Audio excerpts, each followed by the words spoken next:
work for the 13th month. 1 month should be rest for the bonus payment. He started the Reserve Bank of India 1935 when he wrote the thesis on the problem of rupee and got the PhD from the England.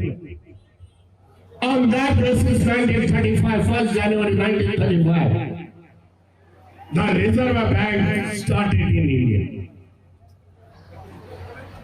These are the issues, every department, Baba Saheb has worked. In 1952, when he was a minister, Labour Minister in first government, Nehru government, he drafted one diagram here and submitted to Nehru government. That is the excess water from Brahmaputra and Gangas that will be diverted to your southern state, particularly Tamil Nadu, Andhra Pradesh. Nobody deny all this thing. Because Baba Saheb, everything is Baba Saheb submitted in letters. Written documents are there. So nobody deny all this thing. Whatever the Baba Saheb announced, they are submitted to their government. When first ministry Baba Saheb is the Labour Minister, Baba Saheb is the Law Minister, Baba Saheb told the Prime Minister, no doubt I am the PhD holder of the law also, but I am not interested. Please give me the Planning Commissioner, Finance Ministry. I am the best economist all over the world, Baba Saheb told to the Nehru government. In spite of that, first government had not given any planning commissioners, not finance ministry. Baba Saheb want to change all the structure of this country, putting the fundamental structure here in India.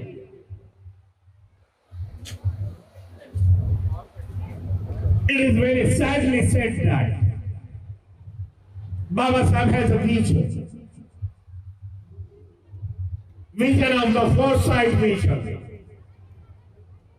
And unfortunately, his colleague is there in ministry. They don't understand what Baba Saheb is going to speak before him, what he is going to plan here in this country. No doubt, Constitution is a major work of the Dr. Baba Saheb. It is one of the best constitutions in all over the world. That is why today, on the 14th April, after the 14th April, I am searching that. I come to know information that is the Baba Saheb Jayanti is celebrated in more than 152 countries. That means Baba Saheb is borderless. No boundary is there. Baba Saheb's thinking, Baba Saheb's principle reached throughout the world. That is why 152 countries Baba Saheb celebrate Baba Saheb's Jayanti over there. They are not the followers of the Baba Saheb. అర్థం చేసుకొని మీరు విగ్రహం పెట్టారా? ఆయన అర్థం చేసుకోకుండా అందంగా ఉండేదాని కోసం విగ్రహం పెట్టుకున్నారా? ఆయన అర్థం చేసుకోవాలి అంటే ఆయన రాసిన పుస్తకాలు 27 వాల్యూమ్స్ లో బాబాసాహెబ్ అంబేద్కర్ గారి ప్రసంగాలు, రచనలు పుస్తకాలు ఉన్నాయి. అవన్నీ మీరు చదివినా, కనీసం చదివిన వాళ్ళ దగ్గర తెలుసుకున్నా సరే బాబాసాహెబ్ మీకు అర్థమవుతారు. ఆయన అర్థం చేసుకుంటే మీకు ఒకటి అర్థమవుతుంది. కొందరు ఏం చెప్తాడు బాబాసాహెబ్ గురించి, ఆయన అందరి వాడు కాదు, కేవలం అంటరాని జాతిని అనుభవించే అంటరాని జాతులకు మాత్రమే నాయకుడు అని అంటారు. కానీ బాబాసాహెబ్ 1942 నుంచి 47 వరకు ఆ భారతదేశం స్వాతంత్ర్యం కోసం పోరాడాడు. 47 నుండి 52 వరకు అందరికీ ఈ రోజు హక్కులు కల్పించినటువంటి భారత రాజ్యాంగాన్ని రాయడం కోసం తన సర్వశక్తులు కొట్టాడు. ఆ రాజ్యాంగంలోనే ఈ రోజు కులాలతో మతాలతో పని లేకుండా స్త్రీలకు పురుషులకు తేడా లేకుండా ప్రతి ఒక్కరికి ఓటు హక్కు కల్పించారు. ఆ ఓటు ద్వారానే చట్టసభలకి ఈ రోజు ప్రతి కులం కాపులు కమ్మలు రెడ్లు మాల మాదిగా ఎరుకల జోగ జగమని తేడా లేకుండా అందరూ రాజ్యాంగంలో సభ్యులమవడానికి కారణం అంబేద్కర్ గారే. కాబట్టి అంబేద్కర్ గారు అందరినీ గౌరవించాలని చెప్తూ అంబేద్కర్ గారు 5 మంత్రి పదవులు చేశారు. కరెంట్ మంత్రిగా చేశారు, ఇరిగేషన్ మంత్రిగా చేశారు, లేబర్ మంత్రిగా చేశారు, న్యాయశాఖ మంత్రిగా చేశారు.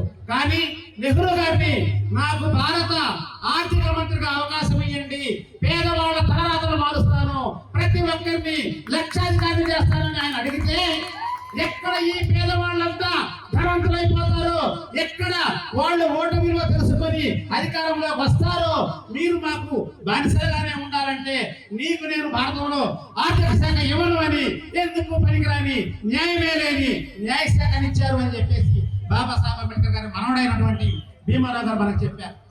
ఇంకొకటి ఏం చెప్పారంటే దక్షిణ భారతదేశంలో లక్షలాది అంబేద్కర్ గారి విగ్రహాలు ఉన్నాయి.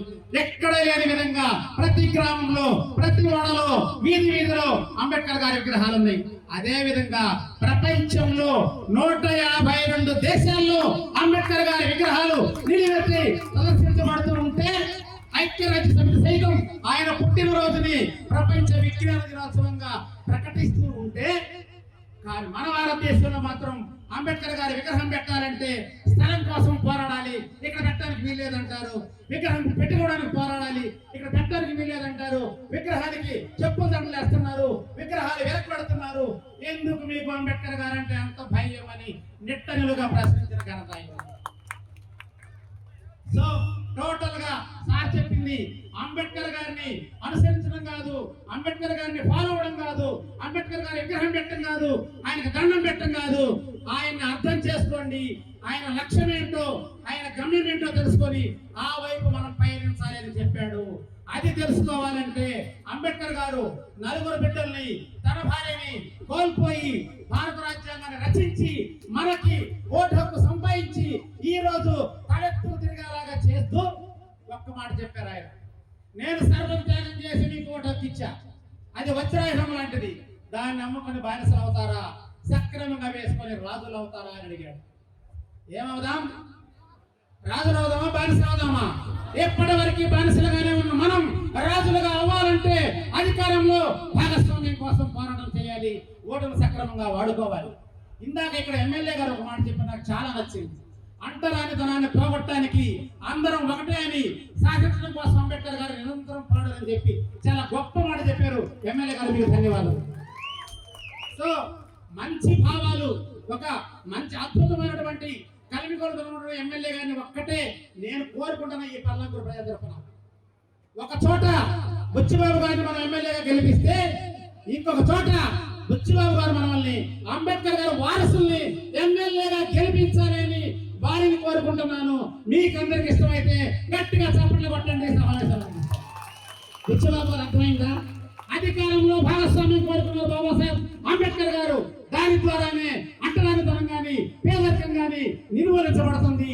ఎప్పటికీ వేలివాడలుగా ఉన్న మాలా మాదిరి పల్లెలు గ్రామాలుగా వెలియాలంటే మన ఓటును మనం వాడుకోవాలి. అంబేద్కర్ గారి లక్ష్యాన్ని మనం సాధించాలి. నిర్వాహకులకు అందరికీ చెప్పేది ఒకటే, ఇది సమయం లేదు కాబట్టి ఇంకొకసారి అవగాహన సదస్సు కనుక ఏర్పాటు చేస్తే అంబేద్కర్ గారి గురించి, ఓటు గురించి మీకందరికీ వివరించడానికి నేను స్వయంగా ఇక్కడికి వచ్చి రోజంతా ఉంటాను మీకందరికీ తెలియజేసుకుంటున్నాను. జై భీమ్ మిత్రులారా, జై భీమ్. ఇండియా పాకిస్తాన్ తాజా అప్డేట్స్ కోసం డౌన్లోడ్ చేసుకోండి RTV లైవ్ యాప్.